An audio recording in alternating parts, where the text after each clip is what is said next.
Welcome to this celebration of the launch of the second edition of Sam Cooper's book, Willful Blindness, and a very warm welcome to the Macdonald-Laurier Institute.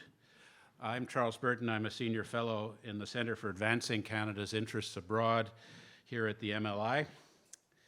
I don't want to say too much about the book, as you'll be hearing it directly from the author, but let me just say that Sam's book highlights the reality that China's Communist Party regime is an integrated party, state, military, security, industrial complex in which, as Chairman Mao put it, party, government, military, civilian, academic, east, west, south, north, and center, the party leads everything. And this principle has been re-emphasized by the current strongman leader Xi Jinping and is codified in the constitution of the Chinese Communist Party. So Sam's work really builds on this. As you know from the first edition, his meticulous, painstaking, year-long research into how Chinese criminal gang drug lords and casino-based and real estate money launderers, Chinese Communist Party-enabled billionaires, and the Chinese Ministry of State Security and its subsidiary, the Chinese Communist Party's United Front Work Department, how all of these diverse elements are coordinated into an insidious machine of influence peddling and malign activities which further the subversive agenda of China's Communist Party here in Canada. So Willful Blindness is an important book that I believe should be studied by every member of the Parliament of Canada. It's highly appropriate that this book about Canada's willful blindness to the threat that China's regime increasingly poses to our national security and sovereignty and to the rules-based international order overall is being launched here at the Macdonald-Laurier Institute. Among the many public policy issues that the MLI brings to the forefront of Canada's national debate, the shortcomings of Canada's policy towards China and the serious issue of elite capture of our politicians and civil servants at senior levels by agents of the Chinese regime is an area that the MLI has become Canada's leading voice. There's no one that does it as much or as well, I think, than the Macdonald-Laurier Institute. So we are particularly honored to host this event, launching Willful Blindness by Sam Cooper today. So let me turn it over to the publisher, Optimum Press, Dean Baxendale, who has dedicated the past more than 5 years to building his press to highlight critical issues to Canada's national life, and has published two already books about China, and one important one coming out by Ben Rogers. So, Mr. Baxendale.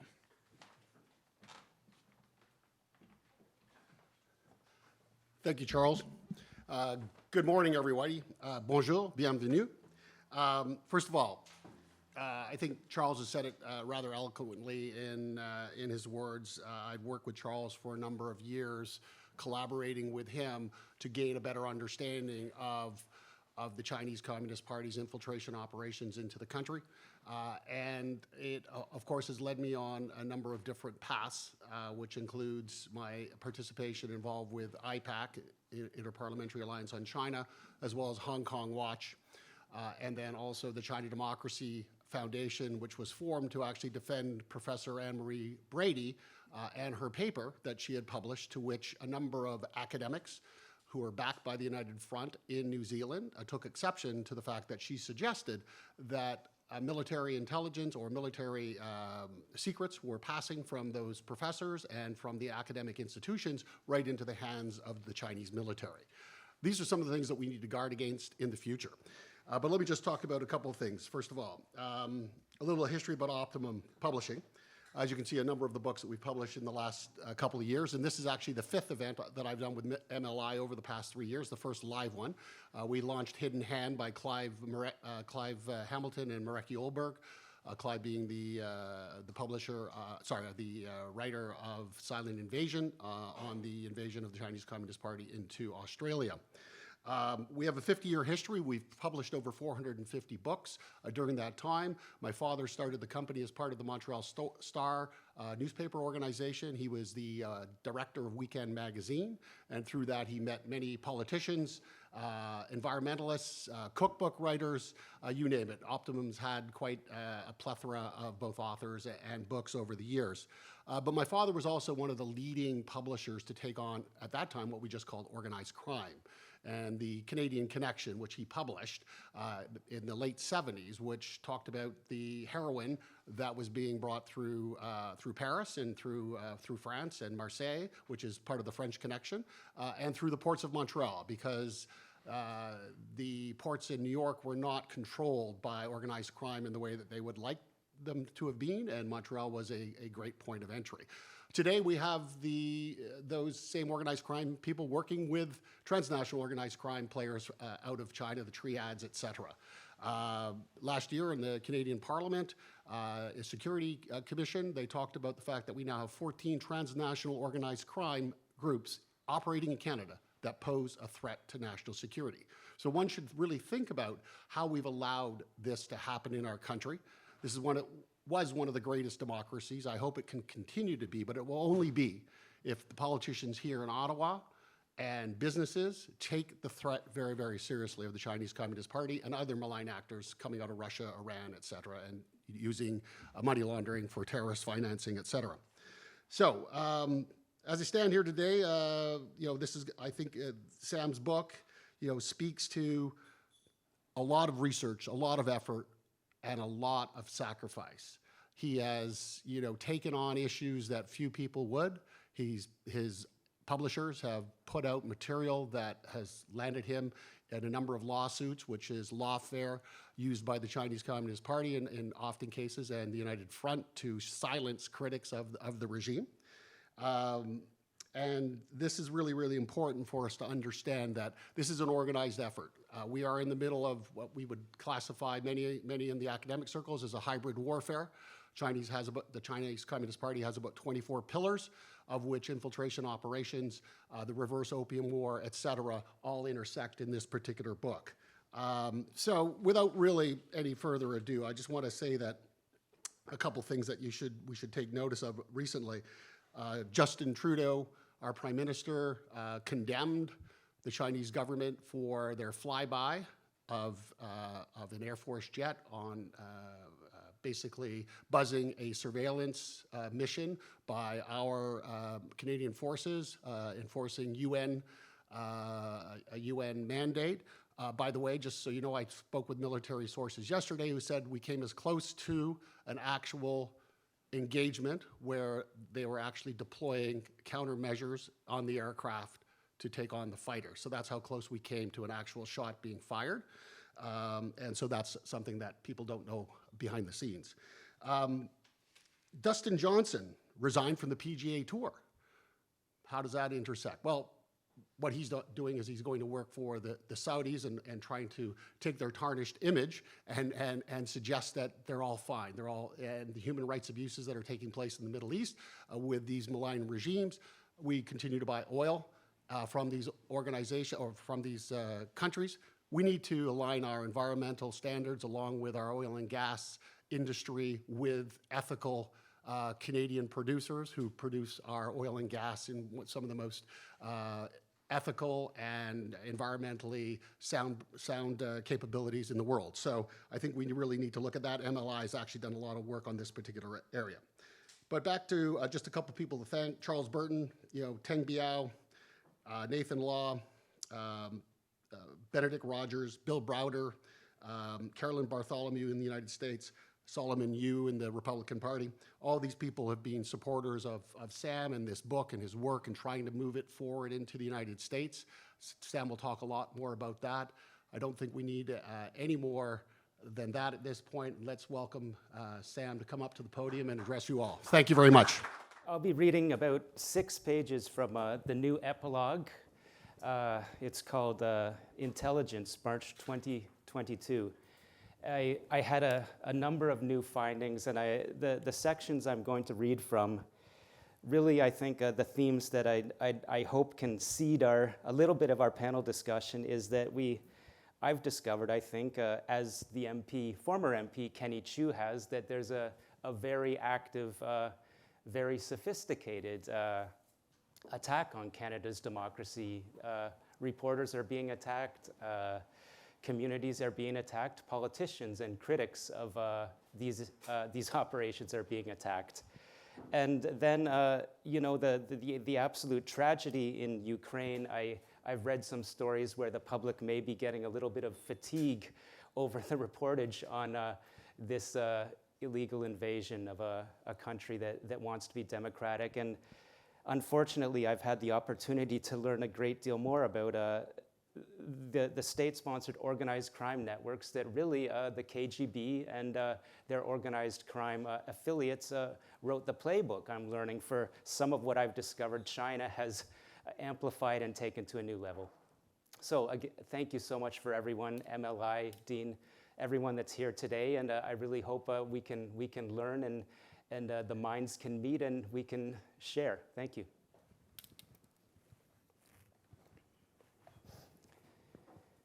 Soon after Willful Blindness was published, I learned the book was having an impact in Beijing. I was contacted by Canadian intelligence and informed that Chinese espionage assets in Canada had been tasked with collecting information on me. Beijing wanted to know how the public was reacting to my book and whether it could damage the Chinese Communist Party. It was shocking to hear this, but I wasn't surprised that the United Front Work Department's thin-skinned apparatchiks felt threatened by my granular reporting on their operations in Vancouver. I had named names and cited documents. I'd even developed sources within local Chinese espionage networks. I had drawn links between senior CCP official Bin Sheng, Markham underground casino suspect Wei Wei, and a Chinese state front company that donated hundreds of thousands of dollars to Prime Minister Justin Trudeau's Family Foundation. I believe it can't be overstated how significant this reporting was. I showed how this espionage operation extended to elite criminal suspects and their United Front comrades in Vancouver, including the flag-waving leaders of rallies against Hong Kong Canadians. This, in turn, all connected to triad suspects with deep ties to illegal casinos, violent loan sharking networks, Chinese police forces and military, and the Vancouver model of money laundering and economic infiltration. And I continue to dig. After my book came out, I learned that the key fundraiser and Chinese community organizer for Justin Trudeau in Toronto was flagged in FinTrack suspicious transaction reports. The document said this Markham man had, in just a few months, routed millions of dollars of wire transfers from Hong Kong for Chinese corruption suspects accused of big-time real estate money laundering in Canada. This man was also tight with a top-tier CSIS target, very active in fundraising and Chinese-Canadian business networks in Markham. And he had ties to prominent Canadian law firms. Most concerning to me, though, was that he was a leader in a Chinese-Canadian trade group run by the United Front Work Department. So, I was getting further confirmation that the political influence and cash for access operations in Vancouver and Toronto that targeted Justin Trudeau and many other politicians of all parties were exactly like a high-profile United Front campaign exposed by Britain's MI5 in early 2022. The stunning British counterintelligence alert made headlines worldwide. It showed that lawyer Christine Lee had become a rainmaker and promoter of Chinese cultural events in order to infiltrate the British Parliament for the United Front and so-called overseas Chinese affairs groups. In essence, she was a Trojan horse who gained access to elite British politicians. This was exactly the tactical blueprint that I detailed in Willful Blindness. But here's the funny thing. An intelligence source told me that in Canada, it's left to journalists like myself and my colleague Terry Glavin to warn the public about infiltration from agents from Iran, Russia, and China.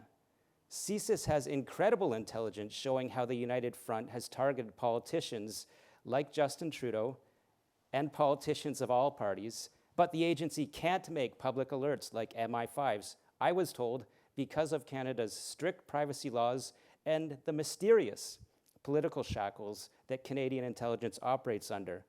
From my work on the book, I was very familiar with Beijing's propensity to strike back hard against critics. One brave source who infiltrated some of Vancouver's most prominent Chinese expat networks warned that the politicians, lawyers, and business people involved were directly related to the United Front Work Department in China, or, as the source said, were puppets of China. Quote, "They are coming up with a GoFundMe link for collecting donations for a lawsuit together with racial attack claims," my source told me. "They want to make it an influential Chinese group to lobby and pressure governments, politicians, reporters, institutions, and incite national sentiment among Chinese Canadians. They want to promote lawsuits against anyone who dares to criticize China and elect more puppets into Canadian governments." In September 2021, my source's dire warning became a reality in Canada's federal election. The same media and WeChat groups that had attacked me in 2020 for my reporting on United Front ops began to amplify disinformation operations against Richmond Conservative MP Kenny Chiu. Chiu, a favorite to be re-elected after having soundly defeated Liberal MP Joe Pescasolido in October 2019, was a threat in the eyes of Beijing. His sin? He'd introduced legislation that would require anyone in Canada doing work for a foreign state to submit that information to a government registry. Chiu didn't even name China in his bill, which he acknowledged was a slightly watered-down version of Australia's anti-interference laws, but still a good move for transparency. Yet he was smeared and labeled anti-Chinese. Any defender of Canada is an enemy of Beijing. These forces succeeded in taking Chiu out. He lost to a no-name Liberal challenger in an election that otherwise barely changed the national status quo. So did another longtime Richmond Liberal Conservative MP, Alice Wan. The results surprised Conservatives and Liberals alike. In total, Chinese interference networks targeted 12 ridings, mostly in and around Vancouver and Toronto, according to a report the Conservative Party made to CSIS. And I was informed that CSIS was very concerned and, quote, looking for guidance from Parliament on how to respond. And now I'll jump ahead to several more pages in which I talked and learned directly from Kenny Chiu about his experience, and he told me about he had learned in turn from willful blindness. Chiu told me that while he reflected on his own experience, he was also reading Willful Blindness. He looked into some of the dots that I'd connected and came away thinking that my findings dovetailed with his own observations about Richmond, Hong Kong, Ottawa, and Beijing. I've been zooming out in my own thinking process, Chiu told me, thinking about the Sidewinder report and how some RCMP and CSIS officers warned us about some of the immigration from Hong Kong. And I've been thinking, he told me, about money laundering in Vancouver and how that links back to Hong Kong. I've been thinking about how the Western world has lost a free port in Hong Kong. And I'm thinking about some of our Canadian cities, how we are seeing tooth and nail battles between supporters for democracy in Hong Kong and supporters for the Chinese Communist Party, end quote. Chiu told me that in his own political travels throughout British Columbia, he came across a number of people who had seemed to be supporters of democracy, but have in recent years come under the sway of Beijing. It struck me that he was describing something like the great conflict in Tolkien's Lord of the Rings. Mordor was on the move, fear ruled. China is very resourceful, smart, strategic, and aggressive, Chiu told me. In Greater Vancouver, unfortunately, because of this resourceful, three-dimensional control of Canada's trade, culture, and business, China has gotten even traditional pillars of our society, people that are supposed to speak the truth, and China has brought them down to their knees. End quote. Chiu insisted that in Ottawa, Canada's political class has proven naive, at best, about the threat China poses. For Canadian parliamentarians, their concerns are microscopic and nearsighted, Chiu told me. They don't see the big picture.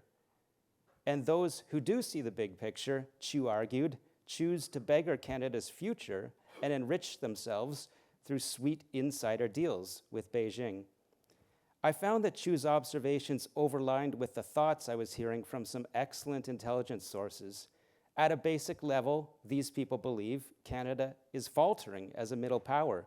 The nation isn't taken seriously in the Five Eyes anymore. Canada isn't a leader in the growing battle between democracy and authoritarianism. Why is that? 2 words: intelligence failures. But this isn't a failure of the agencies tasked with gathering intelligence. They ultimately report to their political masters, I'm told, and if those political masters don't want to heed the blaring alarms, the agencies have little recourse. Reports will be buried, somewhat like Sidewinder was, and ultimately, the intelligence agencies will stop producing these reports altogether. Bureaucrats don't want to end their careers by delivering unwanted medicine to uncooperative patients, I was told.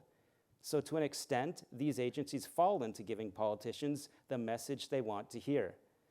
So why does Ottawa not want to respond to the greatest threats facing the nation? The reason, some of my sources argue, is that our leaders either don't understand the threat posed by state-sponsored crime. This can be because of provincial naivety, lack of geopolitical curiosity, or cultural blind spots, or they do understand, but don't want to heed the threats because, my sources would allege, they are self-serving and corrupt. Let's consider the first possibility. Chu told me many politicians are more focused on North American cultural wars than life and death matters and actual threats to sovereignty, and they simply can't understand or respond to what they don't care about. Some of my sources have told me that even within various Canadian intelligence communities and agencies, some leaders don't understand the sophistication of transnational crime networks, which are protected by foreign leaders in some cases.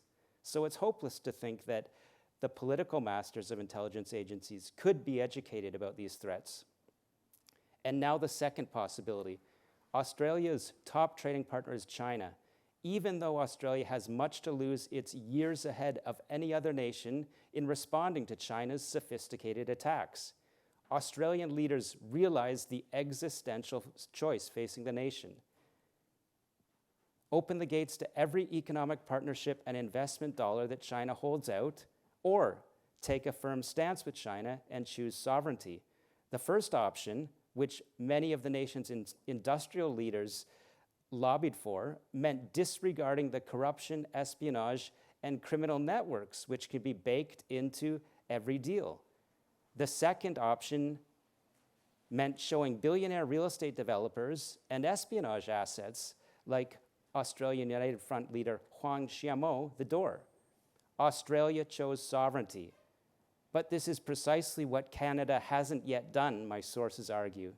Ottawa has welcomed virtually every foreign investment dollar from China and Russia since the 1990s, and in the process has rolled out the red carpet for nearly every shady oligarch and tycoon.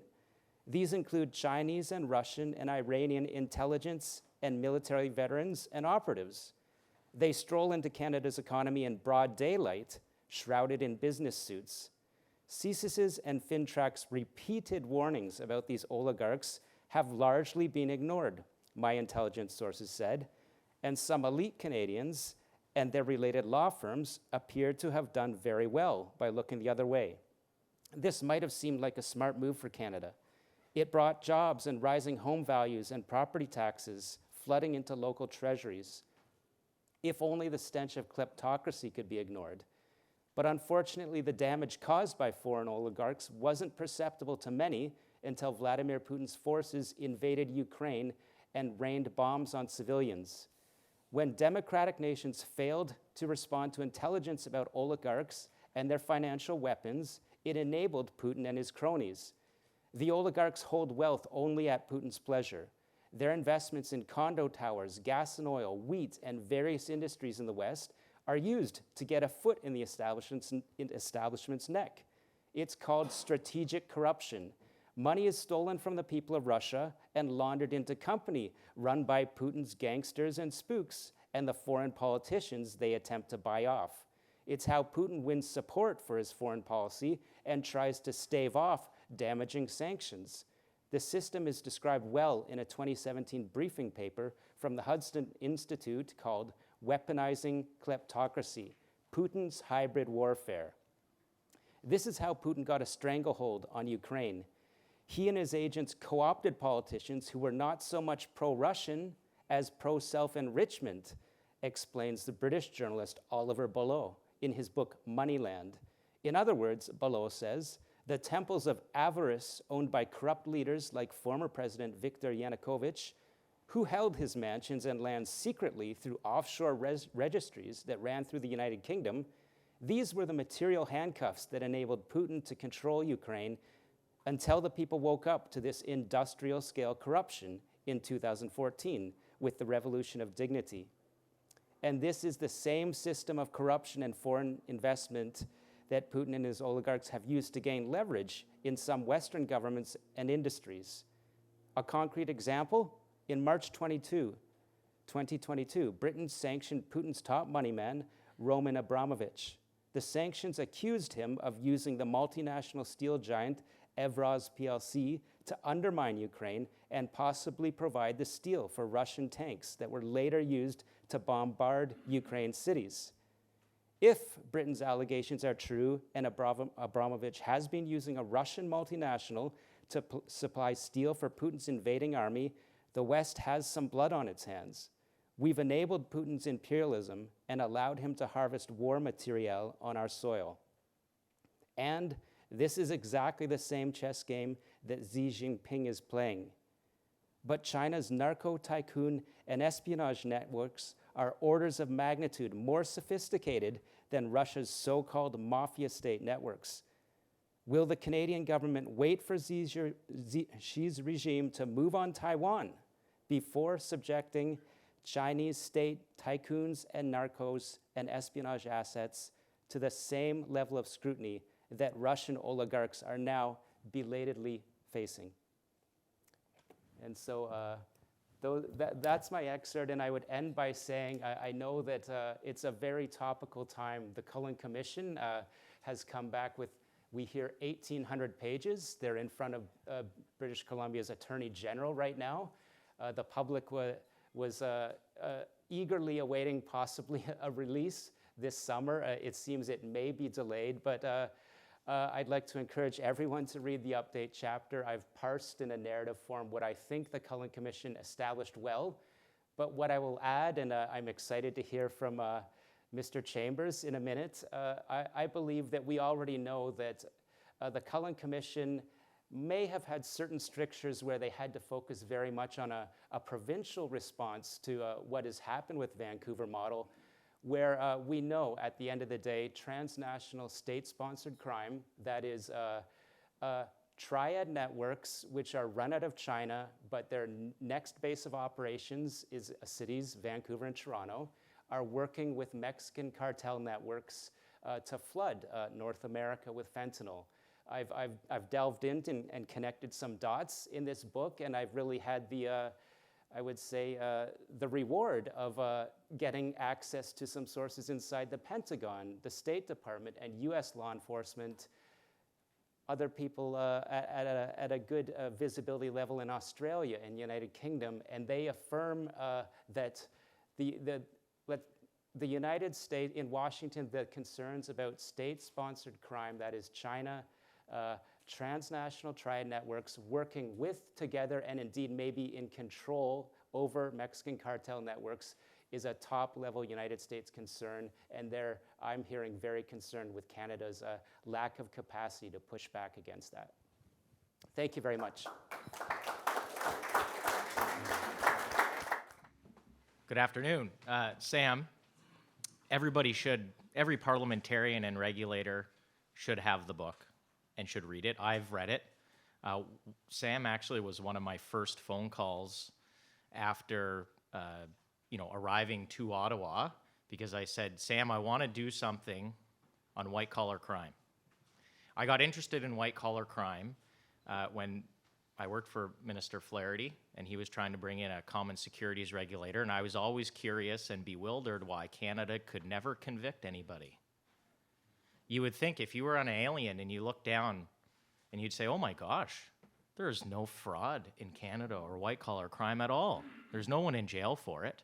And so Sam's been doing work on white collar crime and exposing, some of these issues. And so I was very pleased to have his guidance, but his inspiration in his work to provide a rookie MP with some ideas to go forward. So next week, I hope, if the timing works out well, it's a very small measure, but a new criminal code amendment that will give authorities another tool to get a conviction or, additional information to leverage with individuals who are involved in money laundering schemes. And, more details to come on that. I want to thank the Macdonald-Laurier Institute, one obviously for hosting us here today, but for the work that it's done and continues to do on this issue, but on others that I'll say that are slightly related. The government, Canadian government, just made a decision on Huawei, which many would have said has come far too late. But some of these things are connected, and we talk about state-sponsored activity. I was in the finance department when the Canadian government bought the Nortel buildings, and D&D was supposed to move in there. And there was all these stories about, well, it's going to cost like $1 billion to debug the whole place because it's just full of, right?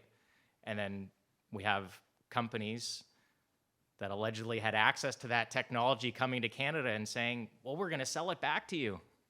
Like, on that basis alone, we should have been, right? And then it hurts us with our Five Eyes partners. I'm not sure they feel the same way about Canada today, and that's concerning to me. And so as a rookie MP, I'm, perhaps maybe really naive, but I think this is a real issue that we have to get more serious about. I mean, the fact that we actually have documented cases of members of parliament either losing their seats or having significant influence by foreign state, which CSIS has raised alarm bells over. The fact that we're not talking about this every day, the fact that when we were discussing, the Huawei situation, the fact that we weren't talking about the alleged theft of IP, every time that was mentioned, like why is it that we just, most politicians are not willing to do that, and only a few very courageous folks, and we rely on the journalists. And I see James Cohen here from Transparency International is doing a lot of work on the public beneficial registry, but that is one step. It's taken us so long just to do this one step. And so we have a lot of work to do. I'm happy to be part of it, doing events like this and working with folks and getting advice from Sam, Macdonald-Laurier Institute, and of course, James. We have to do much more. There's some small steps we can do. We must take those steps, and we have to just keep at it. The other thing I'd mention is today in the House, we will be debating an Opposition Day motion. It's a bit of an omnibus motion, but one of the parts of the motion, which I was happy to have inserted, is calling on the government to do a national inquiry on money laundering. We know what the Cullen Commission is going to say. But that was very provincial. We absolutely should have a national inquiry. I hope in the fall we'll get, at least a motion just by itself, so, we can get all party support for that. But it's about time that we found out more information, but then have some real recommendations on what we can do. So I'm happy to be part of that. Thanks for inviting me here today, and thank you for all your work.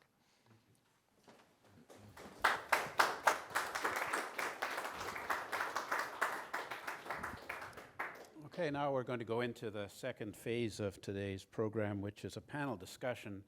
And I'd call upon James Cohen and Jessica Davis to sit themselves down up here on these plush and rather uncomfortable chairs. They're brand new. You're inaugurating. Well, all right, I'll try and break them in a bit. I've got the weight. Anyway, let me just introduce who we've got here today. On my left is James Cohen. He is the Executive Director of Transparency International Canada, and he had previously worked for the United States Institute of Peace, the African Center for Justice and Peace Studies, the Global Organization for Parliamentarians Against Corruption. Any Canadian members to that? No. Yeah, there are. I don't know. and the Geneva Center for Democratic Control of Armed Forces. He's worked for Transparency International as in defense and security program from 2011 to 2013, where he focused on corruption risk to military, police, and peacekeeping, as well as advising governments and civil society, including Transparency International chapters. He has been first interim executive director of Transparency International in 2016, and subsequently, I guess, became the full director. And it's a great honor to have him comment on the issues that have been raised in Sam's book. Secondly, or, well, not secondly, equally, but one space more over to my left, although I don't think that indicates anything political necessarily. Jessica Davis, President, Insight Threat Intelligence.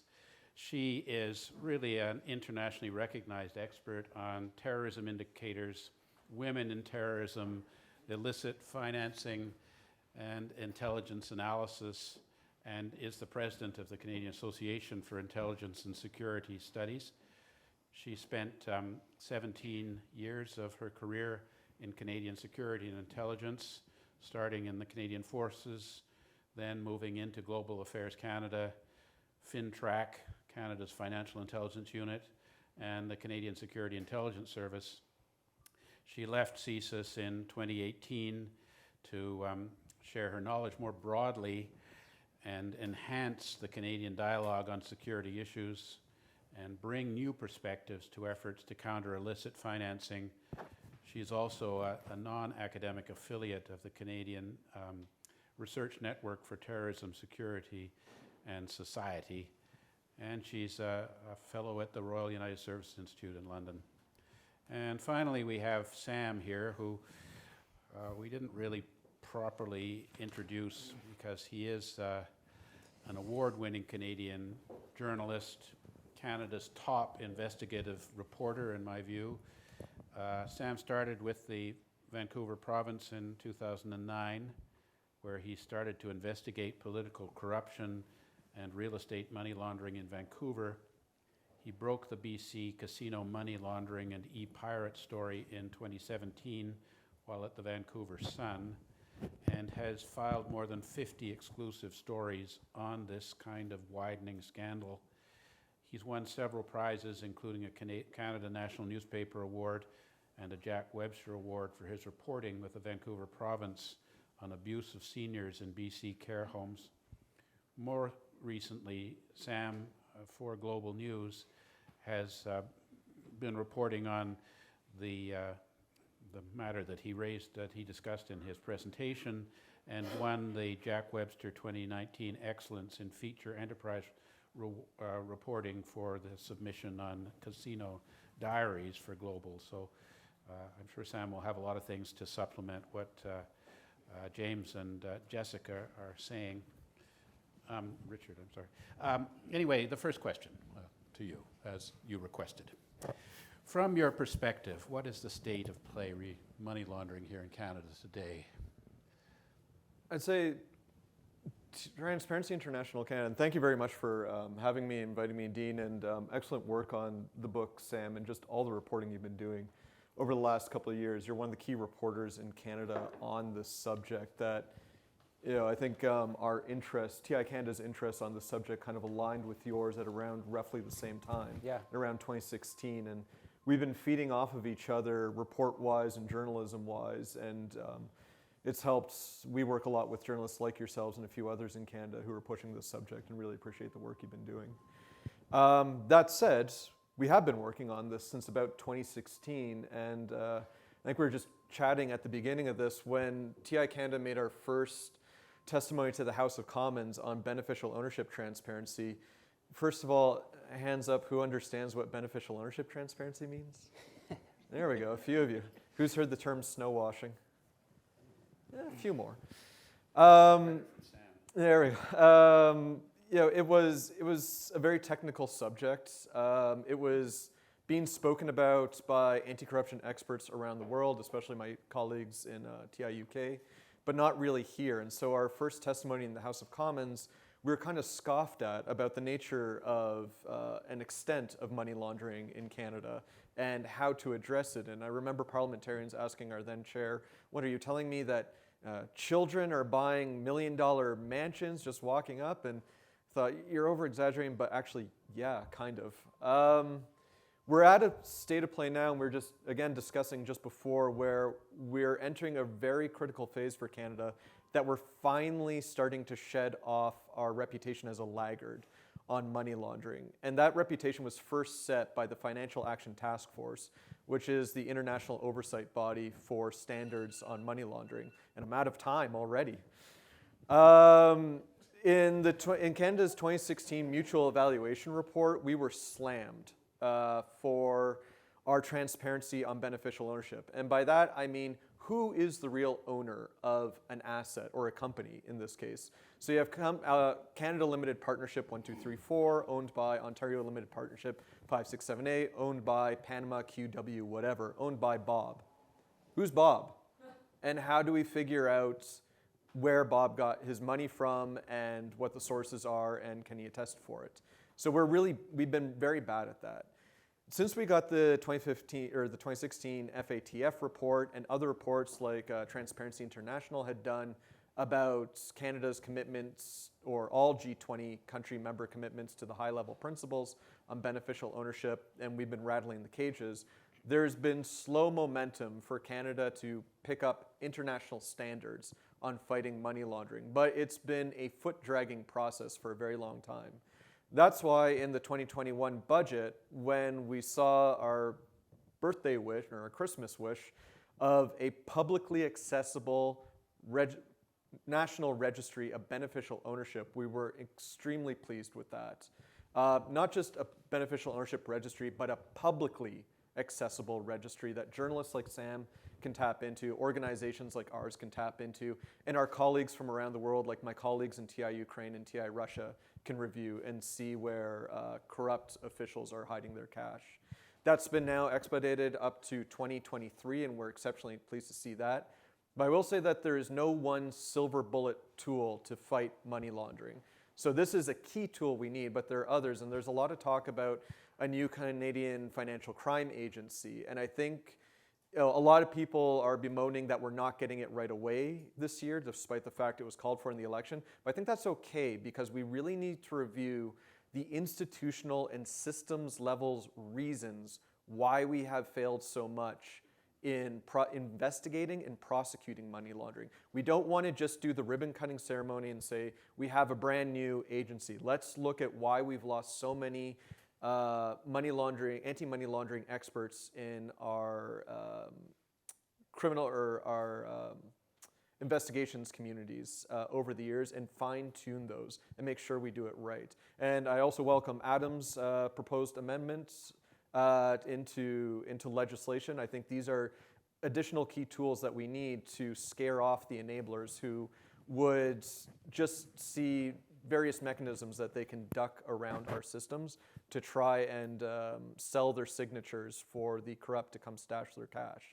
And the corrupt around the world know the state of anti-money laundering enforcement in Canada.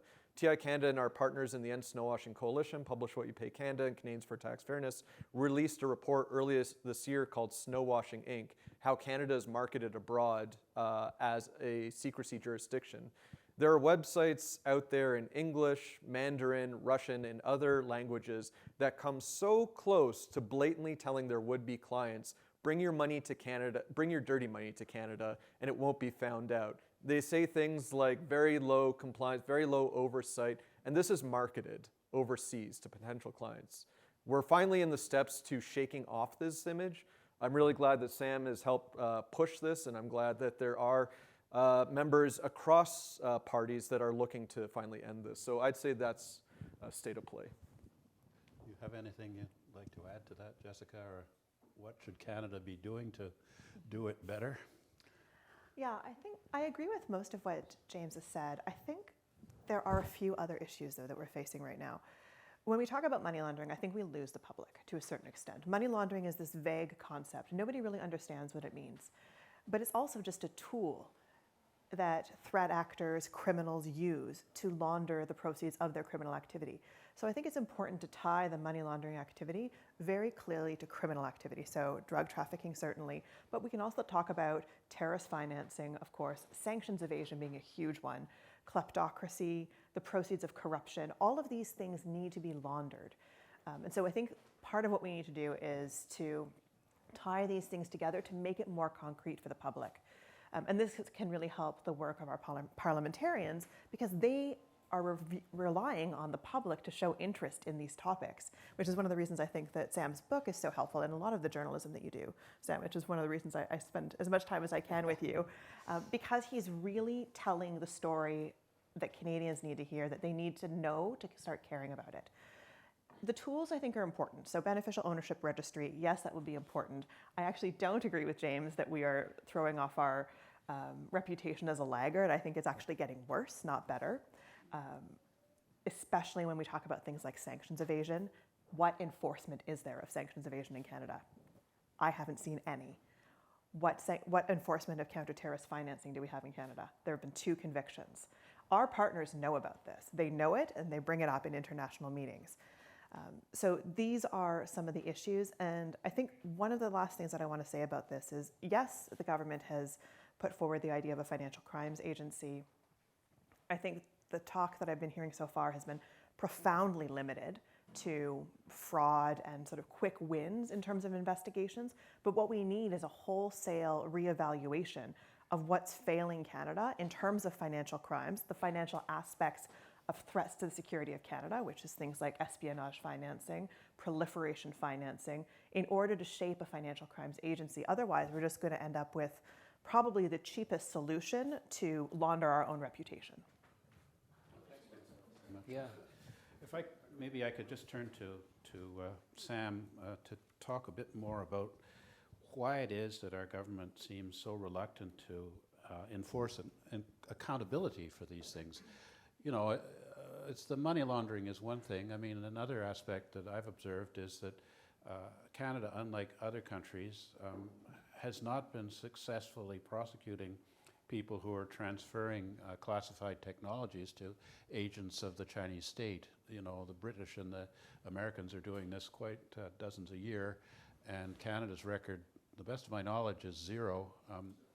And there doesn't seem to be any political motivation to bring our relevant legislation up to the standards of our like-minded allies. In other words, the RCMP prepares a case and then it's sent to the Department of Justice. The Department of Justice says that this, under our existing laws, is unlikely to be successful, and therefore they don't prosecute.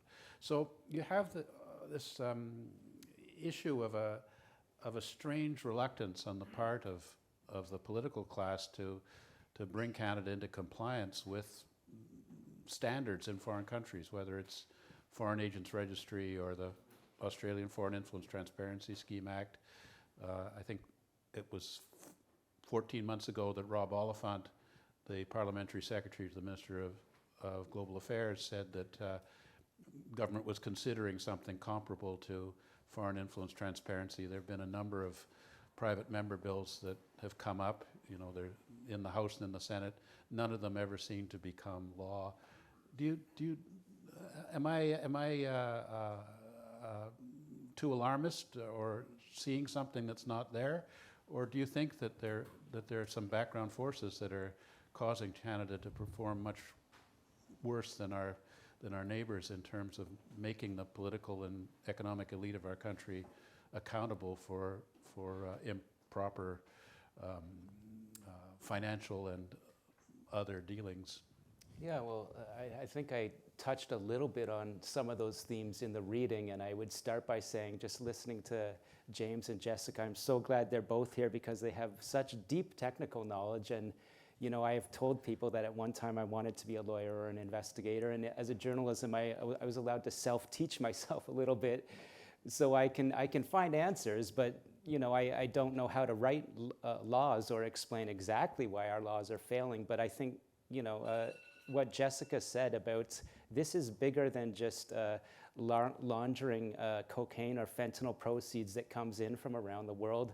What I've really been I feel on another bit of a journey since the Russian invasion, learning about from people like Catherine Belton that wrote Putin's People about how the KGB never really died when the Soviet Union collapsed. It went underground. Putin was their man. These networks were working in East Germany, across Europe. They always worked with organized crime, with threat financing, and to evade sanctions, to make sure that they're using criminals to bring back the technology that sanctions were barring Russia, the Soviet Union at that time, from gaining. And so I learned that, again, what I blew my mind with, as I always say in this book, is how can a Chinese security intelligence agent be the boss of a narco or a triad boss? And I don't, it's not that surprising to me anymore, because it's been happening in the Soviet Union and Russia and these authoritarian, brutal regimes always. And so to your question, Charles, well, I should underline that, again, this is why it's so important that we understand that the road for kinetic, or that's the technical word for dropping bombs, real war, is paved through strategic corruption, money laundering, this connectivity between mafia bosses like the brainy Don that they call him in Russia, who's said to be a security boss for some oligarchs that are involved in oil and gas dealings in the Ukraine. All this crime paved the way for the war that's happening.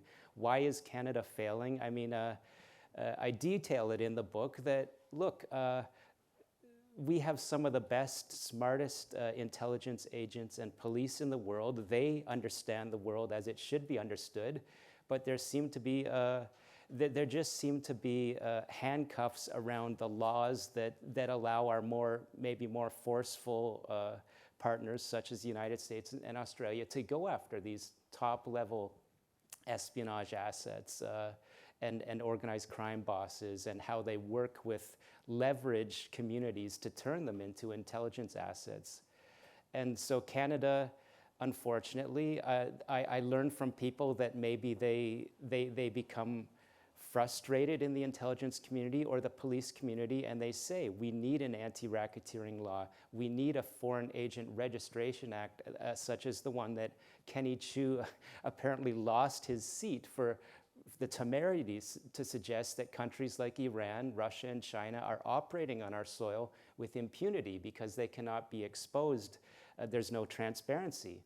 To me, similar to the late decision to clear Huawei out of our 5G networks, why do we not have a foreign agent registration law at this point? I'm starting to hear from people that do suggest darker concerns and fears that there is strategic corruption has been successful at all levels of Canadian politics. Can there be pushback against laws that should happen? They're no-brainers. We see in the Kenny Chiu case and what happened in the last election.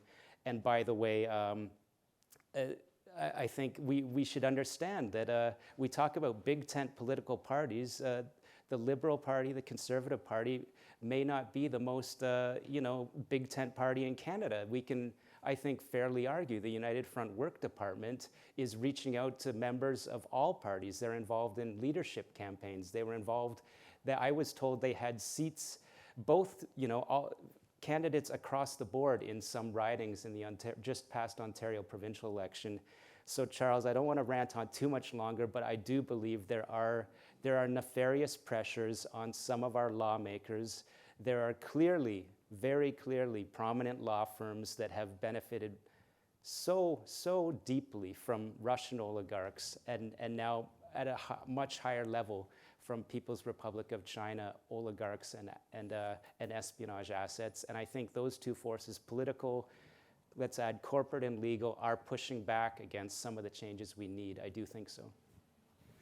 I think, I would observe with regard to Kenny Chiu's matter is, the initial WeChat messages in Chinese suggested that he was requiring that all persons of Chinese origin in Canada have to register with the state and report their interactions with China, which is completely false. Then after he lost, the new propaganda was, well, he lost because, the constituency office didn't answer the telephone sufficiently, and he wasn't sufficiently concerned with Canadian matters, but only Hong Kong and China, the implication being nothing to do with a disinformation campaign about his bill. So the sophistication of the Chinese-backed, evidently, campaign is there. And now we're seeing with Pierre Poilievre, where the WeChat is saying that Kenny Chu is his primary China advisor, and that if the Conservatives come in the next election under Poilievre, that Poilievre will make Kenny Chu the Minister of Foreign Affairs. Well, I don't think Mr. Poilievre has determined who will be his Minister of Foreign Affairs, and Kenny Chu is not in Parliament, and so clearly it's designed to create a Chinese discourse against a candidate that they, for reasons unknown, are concerned about. But if I could just ask Jessica, if you look at the Canadian diplomatic list, there are more representatives of the People's Republic of China in Canada than any other country. I did speak to Jean Garneau, who was the architect of the Australian Prime Minister's Foreign Influence Transparency Scheme Act, and he said that the act is, probably not that well written. The Australian government has not allocated resources to implement the act, but the existence of the act has had a dampening effect on Australian politicians who might be inclined to receive benefits from a foreign state. In terms of what Sam was saying about CSIS at lower levels being aware of Chinese state influence operations against key persons in Canada, but are unable to bring this to light. Does this match with your understanding of what's going on here? Yeah, I think when we talk about PRC influence in Canada, I think that the term that I would use is soft target. Canada is a soft target because we lack certainly some legislation. I think a Foreign Influence Act would be very useful. I've come out publicly saying so in the Globe and Mail and in a number of other places. It's one of the tools in the toolkit that I think that we need. But what we need really, and this sort of relates to some of the stuff that Sam was talking about, is enforcement of our existing laws. We have a pretty good framework in terms of things that are actually illegal in Canada. What we don't have is enforcement of the vast majority of this activity. I really don't have an answer for you in terms of what the problem is. I think that all of the things that everyone has said here today are true. There's potentially lack of political will, there's potentially corruption amongst some, there's potentially foreign influence activities happening. But I also think that at the very sort of operational level, there's a lack of sophisticated financial investigators in the RCMP. I know this to be true. The RCMP tell me this on a regular basis. They have failed to ring fence their financial investigators in an effective manner, which means that they don't have the technical skills to investigate sophisticated or even unsophisticated, frankly, financial crimes. And when I say financial crimes, I mean money laundering, I mean organized crime, I mean threat financing, sanctions evasion, kleptocracy, etc. So without those skills, how are we getting to any kind of prosecution? The other piece that I want to talk about, though, is that prosecution is not the only way to disrupt this activity. We need to think about other ways that we can be disrupting threats to the security of Canada, all of these kinds of things that maybe don't need to be prosecuted. Our court systems are profoundly slow. We all know this to be true at this point. But there also needs to be measures of those disruptions. So I'm thinking things like CSIS's threat reduction activities or threat reduction measures. There are ways to go about deterring or disrupting some of this activity that doesn't need to be a prosecution, but it does need to be counted in some way so that the public understands the scope of the threat and the activities that the government is taking to combat it. But really, at this point in time, we don't have a good diagnosis of what the problem is in this space. Do you have any thoughts on Transparency International on that? In terms of, I kind of forget what the original question was, but a lot of Jessica's points. Jessica's points are better than my questions. Well, then I'll build on them. Like, I totally agree. And when I say shaking, I think you disagreed with shaking off laggard. Maybe I'd specify that on least beneficial ownership transparency. And I agree with you that it's you got to move to the next step. And I've always maintained that a beneficial ownership registry is one tool, a very important tool, but it's one tool. And I think you're highlighting many. And you speak to people who have rotated out of the RCMP or Public Prosecution Service in financial crimes. And yeah, I hear the same things you do about, there are institutional issues. And this is why when we hear the government is giving X amount of money per year to the RCMP or to FinTrack, that's great. But when I read also that it was a CBC headline a little bit ago that they're looking to change the DNA of the RCMP to start laterally allowing financial crime experts in. That's the kind of thing that's actually needed, because when we lost a lot of our financial crimes experts about a decade ago, that's a skill that takes a long time to build up. And the hiring model within the RCMP and moving staff up the ranks, it hasn't really allowed for the right people to get into place. And so that's the RCMP on one side, the prosecution on the other side. If you're a prosecutor and you see these financial crimes cases that take a very long time to investigate, terabytes of data to comb through, and you're not advancing in your career, whereas you see your other colleagues on other crimes advancing, there's a moral kind of, not a moral, morale kind of dissuasion on working against these. So again, as Public Safety Canada takes the time to look at how are we going to develop this new financial crime agency, I completely agree with Jessica and even Adam Chambers about let's take this opportunity where Canada is finally looking at financial crime and all the predicate crimes that lead to it. Let's take the political momentum from the Cullen Commission once it's finally publicly available. And I certainly hope Commissioner Cullen does push the federal level to have this national investigation. It's something we certainly pushed for in the Cullen Commission hearings. Take the opportunity to do this real threat assessment and not go for, as Jessica said, the cheap version that will launder our reputation to make it seem like we're doing something versus actually doing something. And it's the unsexy stuff. It's not a ribbon cutting at a new highway, but it's the kind of things that are needed about let's change the HR system in the RCMP to get the right people in place. Yeah, that's not going to make tons of headlines for you, but if you actually want to fight money laundering, that's the kind of nuts and bolts things you got to do. Pay could be a motivating factor, but I actually think that there are two other issues with the RCMP's recruitment process. First, a lack of success. So do you want to go and work for an organization that has a track record of no success? Probably not, right? The other piece is, right, like let's be honest, I won't go work for the RCMP because of that. The second piece of it is the culture. Who do you think wants to work in the RCMP right now, given all of the cultural issues that they're facing? And this is actually across the board for a lot of our national security, our military, our institutions.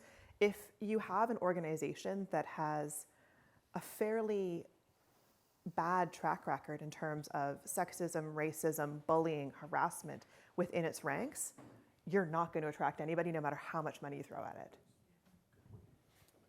I mean, a few years ago, I did do some work for the RCMP under contract, and we did 2 cases. And the second case, one of the number 2 guy that I'd been working with wasn't there. And so I said, where is he? And he said, well, he got fed up and he's now doing drug addiction in Cornwall, Ontario.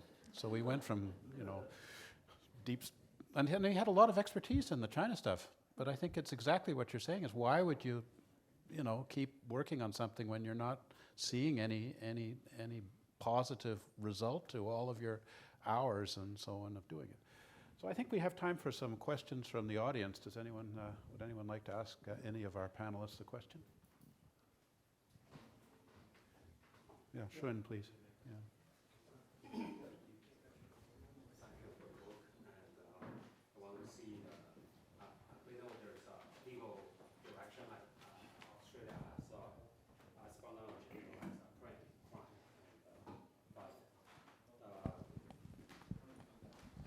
We see the interference at all levels, not just spy. And my name is Xun Li, and from Falun Gong Group, Falun Dafa Group. And how can government official take a more strong principled position? That's my question. Because when former Prime Minister Harper said to the media and towards the CCP, Chinese Communist regime, and he said, I don't think Canadians want us to sell important Canadian values, talking about trade. They don't want us to sell out to the almighty dollar. And they gave the interference to him towards that because he signed the greetings to Falun Dafa Day every year. He's the prime minister at the time from when he was in position. But I know they're trying to push him, but he continued to do. But not for all the officials. They continue to do at that time. And they signed the discrimination or hate incitement towards the Falun Gong. And also they used the fake name of Falun Gong practitioner to attack us, not real Falun Gong, to the member of parliament. They sent to us, we filed to the RCMP.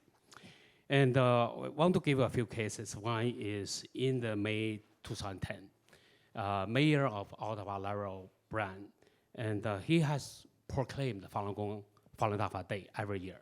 But on May 2010, he stopped because he went to China and they treat him so highly and asked him to make a commitment.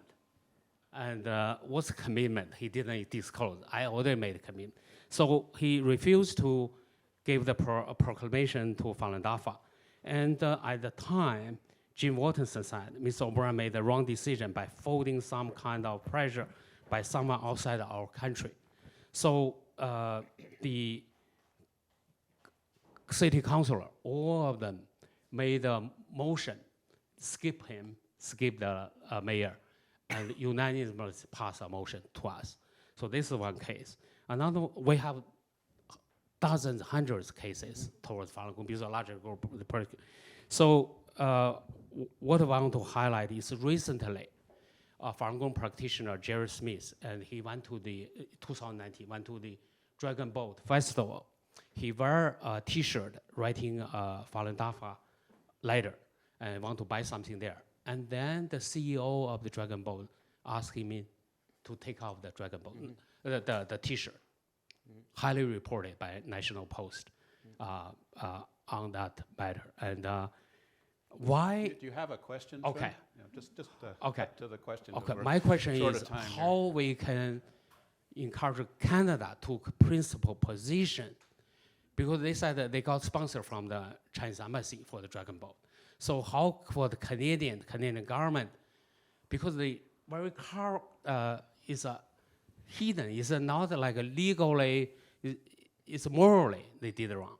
So how can we encourage Canada to do the right thing, principled stance? Thank you. Thanks for your question. First of all, I'm aware of a number of cases I've heard of and some reported on where politicians that had declared a Falun Dafa Day subsequently were invited on trips to Beijing or other areas and came back and their position strangely changed. So look, it's not different than what I'm told from intelligence sources about former Nortel executives that may have traveled to Hainan or other areas in China, and were warned, you will be a target of compromise. This is what's called classic United Front tradecraft, where a visit to China, potentially, if not flattery, some other emoluments or benefits can be offered to get leverage or control over that potential asset. You can become an asset of the Chinese Communist Party after a visit. And so how do we respond to that? Look, the first, I talked about the United Front in the book, and the response is, again, I'm not a lawyer or a lawmaker, but we need, right now, I talked to a person that's very, very much in the news on what's happening in Ukraine and the Russian oligarchs. His words are, it's irresponsible for Canada not to have a FARA, a Foreign Agent Registration Act.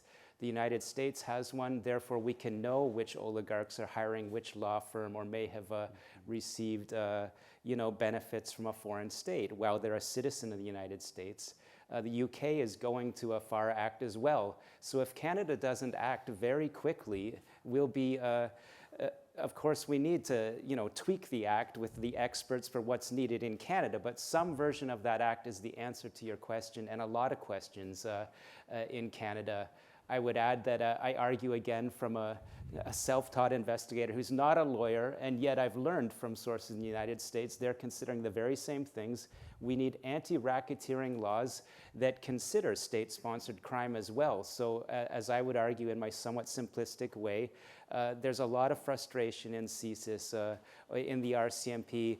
Good people are leaving. They can't get success because they need a bit more of a realistic hammer to deal with state-sponsored and crime and transnational crime. And we don't want to create too big a hammer so that we hammer our Charter of Rights out of existence, but we need more. Again, this is my a little bit simplistic, but I think fairly grounded take to answer your question. Thank you, Sam. We're running out of time and there's lunch out there, but I think I'd be remiss if I didn't allow, my favorite senator, retired Senator Condonino, who's with us today, to say a few closing words. That's quite an honor. For those of you who don't know me, my name is Condonino. I was in the Senate for 20 years and have been gone 10. So I'm not a young man. I've had throughout my life a passion, and that is to hike, and hike in the most difficult places. And I undertook a hike in 1990 to go from Nepal to the Everest Base Camp. And the Everest Base Camp is going through Tibet. And what I saw there just turned my stomach in a way that I hope I was able to at least increase the visibility of what was happening there when I came back over the 20 years. And this is an issue that I have been involved for over 20 years. I am totally, absolutely, incredibly pleased and would like to applaud the presentations. One of the things that I don't think is what we should be doing is the things that the three of you have told us. We need to tell the story more often to more people, because it really does not happen at this stage. And the influence, first of all, politically, it isn't only federally. The influence by the Chinese is as strong provincially and indeed municipally. You may or may not know that, but I have actually encountered that. And I want to thank them. But, and I'm not going to take any more time other than this, applaud what I've heard today. My question is, how do we get this presentation, how do we get these comments out in the public domain, not only once, but on a regular basis? And maybe we should think, Charles, at some opportunity we can create this kind of a discussion in an open forum, because I am more concerned today than I was 30 years ago. It's gotten much worse, it's gotten much deeper, and frankly, I applaud Adam for standing up in Parliament. I think, and I'm going to say a word that I use when I want to get people riled up, I think we have more whores in the political system today than we did when I was there. So tell me, how do we get this message across? Thank you very much. I thank you, all three, for your wonderful insights today. And this concludes our program, except for the lunch, which I hope we'll be able to continue discussion over sandwiches and coffee. Thank you again. Thank you, Charles. Thank you very much. Thank you very much.